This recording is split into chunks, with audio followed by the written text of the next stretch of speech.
bum vas tužil. Sad bum vas tužil.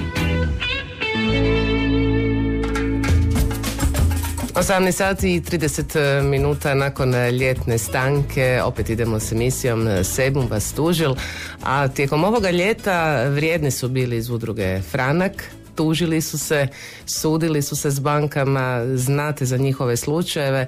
120.000 Hrvata je podiglo ove najrizičnije kredite u švicarskim francima s valutnom klauzulom. Vjerojatno, kao i mnogi, kada su podizali kredit, ništa o tome baš nisu znali, nisu li mogli sanjati što bi im se moglo dogoditi i što će se dogoditi sa rastom švicarskog franka, koliko će im rata se povećati, no tijekom svih ovih godina bili su prisiljeni naučiti puno toga. Jedan od njih je gospodin Goran Aleksić. Dobar vam dan. Dobar dan. Vi ste jako puno tijekom ovih godina naučili o švicarskim francima, o valutnim klauzulama. Niste baš znali prije toga svega. Pa ne. Najviše tijekom posljednje godine, kada je švicarski franak počeo naglo divljati. Naime, meni su sve devize bile jednake. I mislio sam da se svaka deviza, svaka strana valuta prema hrvatskoj valuti kuni ponaša jednako. Ako raste euro, raste i franak, raste i dolar i tako dalje. Jer nisam pratio financijska tržišta i nisam znao što se tamo događa. Uostalom, i nakon što smo provjeravali objede na naš račun da smo špekulanti, da smo dizali te kredite samo zbog toga što je švicarski franak bio jeftin, nakon što smo provjerili što se događalo prethodnih 20-30 godina, vidjeli smo da se švicarski franak nikad nije ponašao prema drugim valutama na način kako se ponašao zadnjih godinu dana. Ne zadnjih godinu dana, nego prošle godine najviše u stvari. Takav nagli skok nije imao nikad u povijesti koju mi znamo. U koštac s bankama na sudu uhvatila se i vaša odvjetnica Nikola Kvijetkovski, koja nam je gošća danas, također u studiju. Može reći da se reče onako besplatno zastupate udrugu Franak, borite se skupa s njima. Tijekom ovoga ljeta imali ste neke parnice. Jeste li šta uspjeli postići? Ili su banke toliko jake da im se ipak ništa ne može? Pa mislim da smo uspjeli postići. Ja sam bila jako zadovoljna sa tim prvim ročištem koje je bilo u 7. mjesecu i dalje radimo svoj posao. Mislim da će to biti jedan ovako dobar i uspješan pravni postupak koji će svima biti zanimljiv i za pravnu praksu, a najviše da će dobroga donijeti građanima Republike Hrvatske. Imali smo malu ljetnu stanku. Sada smo krenuli opet sa postupkom, predali daljnje materijale na sudski spis i u principu čekamo sad detaljnije odgovore banaka, pa onda opet nekakvo ročište krajem godine za očekivati. Ali nije udruga Franak samo se bavila sudskim postupkom, nego se bavila i pritiscima na državne institucije radi izmjena zakona, zato da se napokon obrati pažnja na taj veliki problem. I imam lagano osjećaj da poslije ove ljetne stanke da se nešto zbiva. Vidit ćemo još koliko je to kvalitetna reakcija. Mislim da će trebati još tu dosta posla obaviti. Gospodine Aleksiću, je li vas primio tko iz vlade? To je velika količina ljudi, 120 kredita, dakle, ajmo računati da svako kućanstvo barem ima 4 člana koji su podigli taj kredit, dakle, jedna velika brojka. Pa ajmo reći da je to 400.000 ljudi koji su ugroženi kreditima u švicarskim francima. Mi smo pokušavali stupiti u kontakt s vlastima i htjeli smo da nas prime, da pokušamo zajedno naći neka rješenja, jer mi imamo ideja kako se problem može riješiti. Pisali smo premijeru, ministru financija, ministru gospodarstva. Dobili smo obećanja da ćemo biti primljeni, međutim dobili smo samo obećanja do sad, primljeni nismo. Pisali smo isto tako i našem predsjedniku, međutim naš predsjednik koji je u predizbornoj kampanji propagirao novu pravednost, nikada se nije izjasnio što misli o problemu sa švicarskim frankom. Dakle, njegov rejting je jako dobar u Republici Hrvatskoj, ali nije dobar među nama koji smo digli kredite u švicarskim francima. Dakle, niko vas nije saslušao? Niti ministri, niti... Ne, pogotovo nam je to zanimljivo s te strane da su oni u predizbornoj kampanji govorili da se taj problem treba riješiti. Između ostalog, ministar gospodarstva je predlagao u predizbornoj kampanji kako bi to riješio na način da se svi krediti s valutnom klauzulom švicarski franak vrate na početak, znači da se reobračunaju, da se pretvore u euro kredite i da se za kaznu nama koji smo dizali takve kredite koji su rizični naplati 1% veća kamata nego što su bile kamate na kredite u eurima. Meni osobno bi to bilo vrlo prihvatljivo. S obzirom na sve, jel tako? Da. E sad, ono što je meni barem posebno zanimljivo, da kada su ti krediti krenuli, oni su se nudili kao akcijska prodaja. Meni je to jednostavno neshvatljivo kako jedan kredit može biti na akcijskoj prodaji, nije to stvar, nije komad nečega, ali ste mi skrenuli, gospodine Aleksiću, pažnju zapravo na jednu vrlo važnu stvar, da ti krediti u švicarcima prije nisu nuđeni, oni su dakle odmah otišli u akcijsku prodaju. Tako je, to su krediti s valutnom klauzulom švicarski franak koji se u povijesti prije toga nisu pojavljivali kao takvi u Hrvatskoj. Prema tome, da bi nešto bilo akcijski, najprije mora biti u redovnoj ponudi. Švicarski franak kao valutna klauzula u kreditima nije nikad nuđen u redovnoj ponudi, prema tome on po zakonu o zaštiti potrošača ne bi mogao biti nuđen u akcijskoj prodaji. Tu je već prekršen zakon o zaštiti potrošača, ta odredba tog zakona. Kada smo vani razgovarali, spominjali ste nam swap. Swap je nešto zašto naši slušatelji mnogi ne znaju, osim ako naravno nisu i oni upućeni u cijelu ovu problematiku oko švicaraca, pa dajte nam malo pojasnite zapravo što je to. Naime, jedna od naših tvrdnji je ta da se banke nisu zaduživale u francima da bi nama dale kredite sa valutnom klauzulom švicarski franak. Da je to fiktivna veličina i da su oni nama dali jednostavno kune i na temelju tečaja se zarađuje ekstra profit. Banke tvrde suprotno, da su one isto tako dužne u francima. Budući da nam je poznato da depoziti u Republici Hrvatskoj u francima gotovo da i ne postoje, nitko ne štedi u francima, dobro, kad kažem nitko to karikiram jer netko možda i štedi, ali većina depozita u Hrvatskoj su u kunama i u eurima. Prema tome, da bi banka pokazala kako ona ipak ima franke, ona mora napraviti takozvani swap. Što je swap? Sad, prvo moram reći da ja nisam siguran da li su te banke swap uopće radile. Prema profesoru Lovrinoviću to je vrlo sumnjivo. On je jednom bio na HRT-u i izjavio da on sumnja da su one uopće radile taj swap. Međutim, pomoću swapa se može prikazati da je banka isto tako dužna nekakve franke. Što banka radi? Domaća banka, na primjer od svoje matične banke, uzme protuvrijednost u veličini 1.000.000 franaka recimo. Ona uzme 1.000.000 franaka od svoje matične banke, da matičnoj banci protuvrijednost u eurima po tečaju na određeni dan. Ugovori se da će nakon godinu dana istu tu sumu novca razmijeniti u suprotnom smjeru. To znači ponovo će banka u Hrvatskoj vratiti one eure koje je dobila, koje je dala matičnoj banci, a matična banka će dobiti natrag onu količinu franaka koju je dala svojoj banci u Republici Hrvatskoj. To znači da za njih nije vrijedila promjena tečaja u tih godinu dana. U tih godinu dana se moglo dogoditi da je tečaj franka narastao 10%. To znači da je klijent banke opterećen sa 10% većim tečajem švicarskog franka. Međutim, banka nije, zato jer je napravila ovaj swap, zato jer je razmijenila franke i eure i vratila natrag svoje eure i ona više nema franke. Međutim, u onom trenutku kad je plasirala kredit u francima, pod navodnicima u francima jer to je kunski kredit, u tom trenutku je ona imala te franke. I onda se tu ona pokriva kao da je ona dužna franke. Ne, ona nije dužna te franke jer ih je nakon godinu dana vratila. Prema tome zarađuje ekstra profit koji nije više ni 10%, ni 20%, nego je čak 40% na današnji dan ako uzmemo razdoblje od 5 godina, jer prije 5 godina je švicarski franak bio 40% slabiji. Prema tome zarađuju ekstra profit, ja to tvrdim. Taj ekstra profit uz opomene koje su im doduše sad ukinute u lipnju i vi ste tu imali svoje prstiće, taj ekstra profit je nevjerojatan zahvaljujući upravo takvom poslovanju, zahvaljujući na naplati opomena. Ono što je zanimljivo da su se neke opomene čak naplaćivale u švicarcima.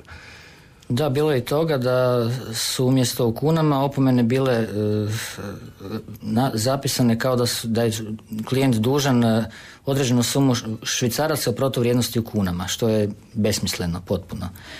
Prema nekim našim saznanjima zarada banaka na temelju ekstra profita i naplata opomena je od 5 do 6 milijardi kuna godišnje. Sitnica. Pa to je sitnica od kojih je recimo barem milijarda mogla završiti u državnom proračunu, pa bi bio manji deficit. Da. Gospođo Kvijatkovski, vi ste pokrenuli zapravo sa vašom udrugom u suradnji sa udrugama za zaštitu potrošača upravo ovo ukidanje naplate opomena bankama. Dakle, a zna se da to nije samo onih 30 kuna kako oni tvrde, nego onda se šalje i sudužniku i jamcu jednom i drugom i na kraju onda ta opomena naraste do nekakve neslučajnih razmjera, ajmo to tako reći. Konačno toga sada više Nema, hvala Bogu da nema više, jer je to stvarno bilo jako sporno i u potpunosti u suprotnosti sa zakonom uopće takvo naplaćivanje opomene. Nije bilo nikakve utemeljenosti jer se radi o novčanom potraživanju, vaše kašnjenje se kažnjava zateznom kamatom, prema tome ne može vam neko naplaćivati još i opomenu i to opomenu koja nema specifikaciju i vi ne znate u stvari što plaćate. Eto, ja vjerujem da će banke vjerojatno naći neki novi način i izvor prihoda kako bi zamijenili ove opomene na kojima su zapravo dobro zarađivali. Je li već bilo pokušaja nekakvih u tom smjeru? Ja ne vidim na koji način oni to mogu zaobići, jer oni stvarno sa temeljem zakona mogu vama naplatiti samo materijalni trošak izrade te opomene, znači to je marka, papir i tinta iz nekakvog printera i to je opravdano. 5 kuna, 6. Tako je, koliko to već košta, makar kažem u principu iz samih ugovora o kreditu banka kao vjerovnik nema obavezu vas opominjati, ona ima druge instrumente u ugovoru kako da naplati ako vi kasnite s nečim, tako da niti nema razloga, to je stvarno bilo osmišljeno očigledno samo radi zarade i ja ne vidim način kako oni misle to je zaobići. 616-7004 je telefona Radio Sljemena. Ukoliko želite pitati nešto moje goste, možete evo to učiniti na taj broj. Dakle 616-7004. Veliku podršku javnosti ste dobili. Ja osobno znam neke ljude koji nemaju kredit u švicarcima, koji jednostavno nisu došli u situaciju da im je rata kredita porasla čak i do 40%, 50%, 70%. I 70%, sve ovisi o vremenu kada je kredit podizan. Međutim, imate tu podršku. Dakle, imate podršku javnosti i ljudi vam jednostavno... Halo, evo imamo i nekoga na liniji. Dobar vam dan. Dobar dan. Izvolite. Evo, slušamo vašu emisiju o kreditima koji su vezani za švicarski franak. Dobro. Međutim, interesira me šta je sa kreditima ili leasingom koji je vezan recimo za euro i vi imate ugovor na primjer 5 ili 6 godina i točno vam je ispisano specifikacija koliko mjesečno je rata i oni vama povećaju ratu pod izgovorom to je neko poravnanje i ne znam, recimo konkretno ja imam ratu 234 eura mjesečno i dobro, da je euro sada 10 kuna, ali oni su meni povećali recimo na 238, pa plaćam 3 mjeseca 238, pa onda 3 mjeseca 236 i to kad izračunam na kraju ispadne možda 400-500 eura više nego što je ugovorom. Ne? Radi se o Privrednoj banci Zagreb i ne možete ništa napraviti, dobijete svaki mjesec svoju ratu koju morate platiti u eurima, ali je povećano već u eurima. Ne samo da je zbog porasta eura ili pada kune, nego već u eurima je veća rata. I niste niste najbolje shvatili objašnjenje kada ste pitali u banci?